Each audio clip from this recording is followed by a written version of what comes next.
Have you ever wondered where the movies Dune, Transformers, and Lawrence of Arabia were filmed? Wadi Rum is the answer, a marsh-like valley in southern Jordan. We reached here late in the night after having a long drive from the Dead Sea area. I was unable to shoot what's going on outside, especially one of the beautiful landscapes, but I keep that as a surprise till morning. And moreover, I have booked this bubble tent for a reason. That too will be told shortly in the later part of the video. The bubble rooms included ensuite bathrooms with showers, and it has all the modern facilities as we get in a 3-star or a 4-star hotels. We slept after having a good Jordanian dinner, but when we woke up, this is what I see. It feels like I've been transported to another planet. Did you see, guys? This is the landscape what I see in the morning. So I welcome you all to yet another video from Rediscovering World. Here we are in the Valley of Moon, Wadi Rum in Jordan.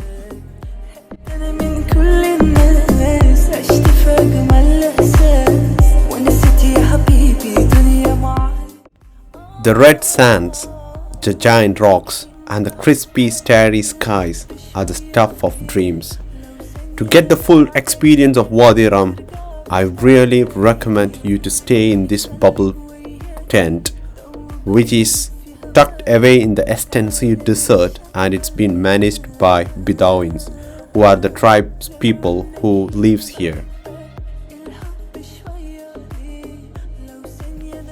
Last night, the drive from the Dead Sea to Wadi Rum was quite rough and stressful.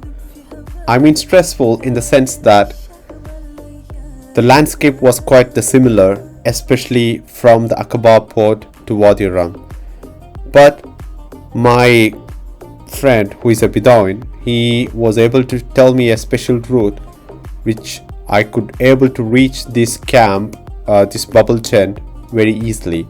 So we parked the car, which is quite near to the Wadi Rum Visitor Center, and we were greeted by them with their jeep. So I don't know how we pronounce the Arabic term Bedouins. Bedouins are a group of nomadic Arab people who live in the deserts of North Africa, the Arabian Peninsula, Iraq, and the Levant. Actually, they were quite interesting people, and I could say that they don't know how to drive slowly over the sand dunes. So they have got a music blasting from their laptops and pen drives with some like LED lights, especially over the night, and we were huddled in the back of the truck following a non-existent track. I don't know how these people drive in the desert in that dark.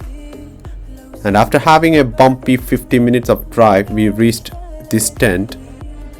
By the time we reached here, literally we could see 2 rows of bubble tents that provided the only light, and the main camp lights had been turned off before we arrived. I think it's just to give the guest a full view of the stars. So literally the right in front of you was the reception and the dining area, and there was a path which was cemented, which is directed towards the bubble tents. I could say that there was so much to take in, and it didn't help that it was so dark outside. We could see the outline of the huge rocks towering up behind us in the dark.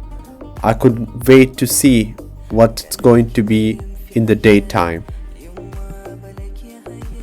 One thing I could say, this place would be the best place I have ever waken up.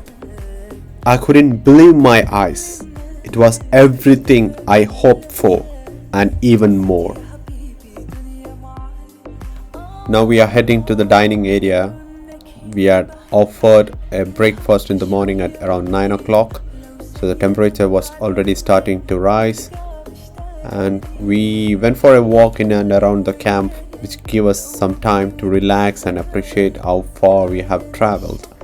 So the one thing I could say was the scenery was nothing like we had experienced before. The clear skies and the silent landscape was very surreal.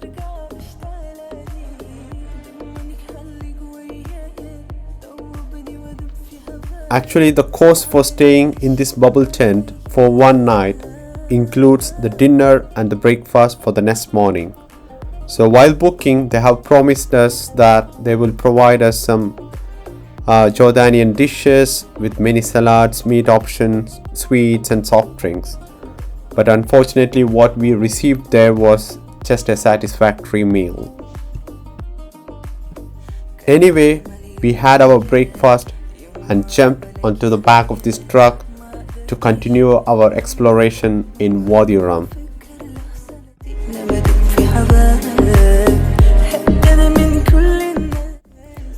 Now I'm literally going to explain to you about Wadi Rum, what it is and what is it famous for. Wadi. Wadi is an Arabic word for a dry valley, in particular one that is prone to flash flooding. Despite its current desert conditions, Wadi Rum or Valley of the Moon has been inhabited for over 12,000 years.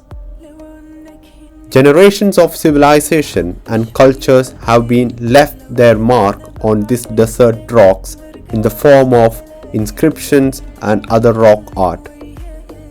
It is this rich graphic history that has made this area a protected UNESCO site. Some of these first desert inhabitants were the Nabateans in the 4th century BC, who famously known for their settlement at Petra.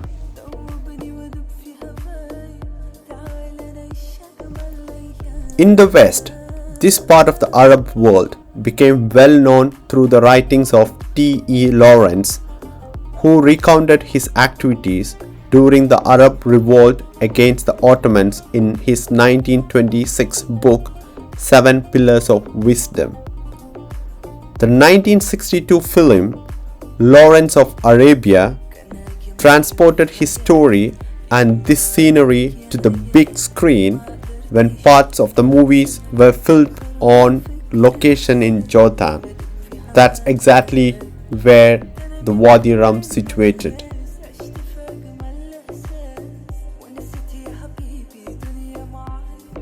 One of the best things to do in Wadi Rum is hiking. Wadi Rum hiking is diverse, with a wide range of trails allowing you to explore the different areas of this desert. From fascinating rock formation to stunning red sand dunes, any hike in Wadi Rum is a rewarding experience when you visit Jordan. We opted this truck drive mainly because we don't have that much of time to explore this Wadi Rum through hiking, and moreover, the owner of this bubble tent offered us this truck drive so that he could take us literally to the best scenic spots so that we could appreciate the diverse geography and geology.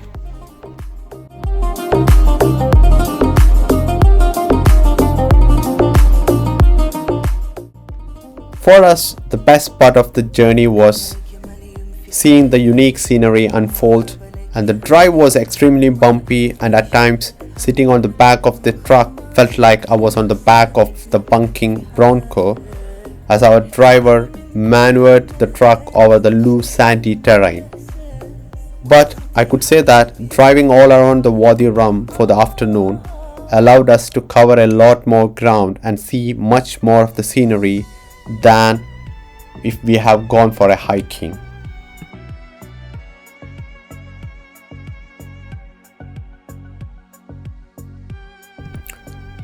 I would like to share some information about Wadi Rum and especially if you are traveling to Wadi Rum for the first time. The first thing, it's better to buy a Jordan pass while you enter the Jordan.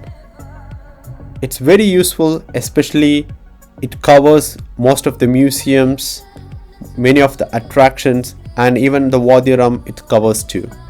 And if you don't have a Jordan pass, you need to pay about 5 Jordanian dinar at the visitor center before entering the Wadi Rum.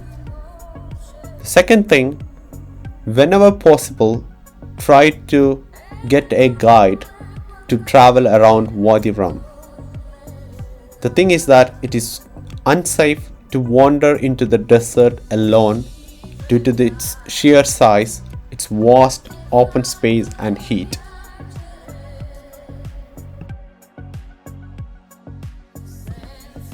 The best time to visit Wadi Rum in our experience is early in the morning or late in the afternoon. Just make sure that you avoid walking around the desert between 11 and 3 due to the extreme heat.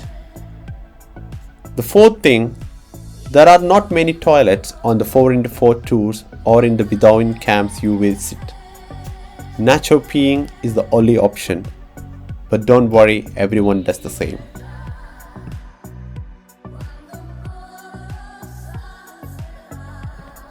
Hope this information will help you in your upcoming trip to Wadi Rum. And I could say that the best time to visit Wadi Rum is either in spring or autumn. This is mainly because the temperatures are lower than in summer, so you can have more time exploring during the day. During the autumn months, the daytime temperatures are perfect for hiking and trekking through the desert. The skies are also clear at night for stargazing and watching the Wadi Rum sunset.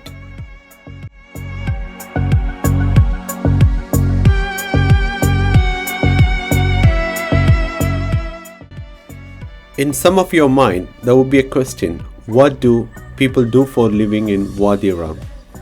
So we literally had the same question. We asked the driver. He mentioned to us that most of the local Bedouins live in the Wadi Rum village, which is in the center of the desert. Currently, tourists do not visit that village on the 4x4 tours. Whether the local is living in the village or in a more remote areas of the desert, they often raise cattle, farm, sell goods or work in the tourism industry. I think that's the only way of living in Wadi Rum.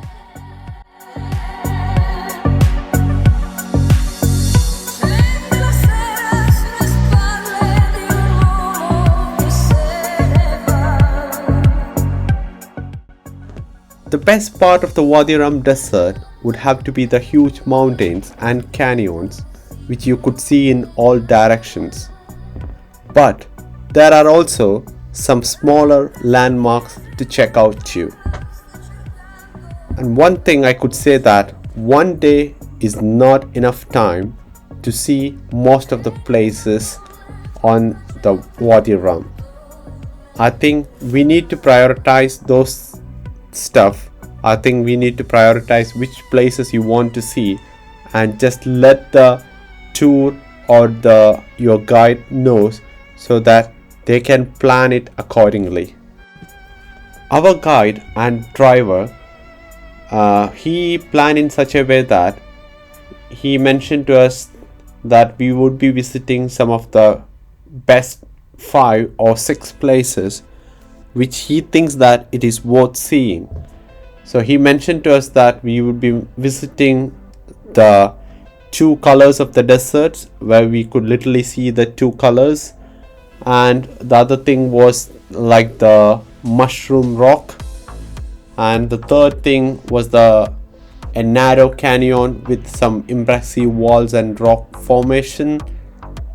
And he told us that we would be visiting a Bedouin cave or like the old cave, and he also mentioned that it would be worth seeing some what we call like a huge natural rock bridge and some canyons. So we are just quite interested, and we are just like feeling like we are just going in another planet, seeing all these stuff. Especially we don't feel like we are in a desert.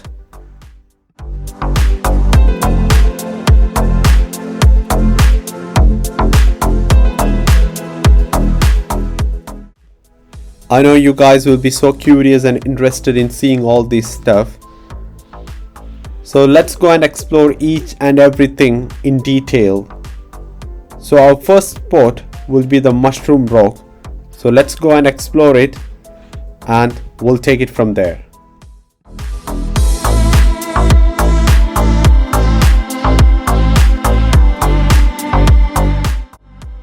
Now we are reaching towards the Mushroom Rock.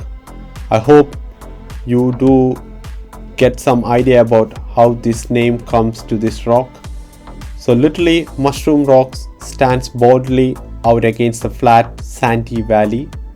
So it has a rounded head which is perched on the top of the stone stem. So its odd formation is completely natural. So over centuries of wind and rain, the softer layers of sedimentary rocks at the base of the structure eroded much faster than the hardened layers above. So this spot also signifies something other than an amazing photo opportunity.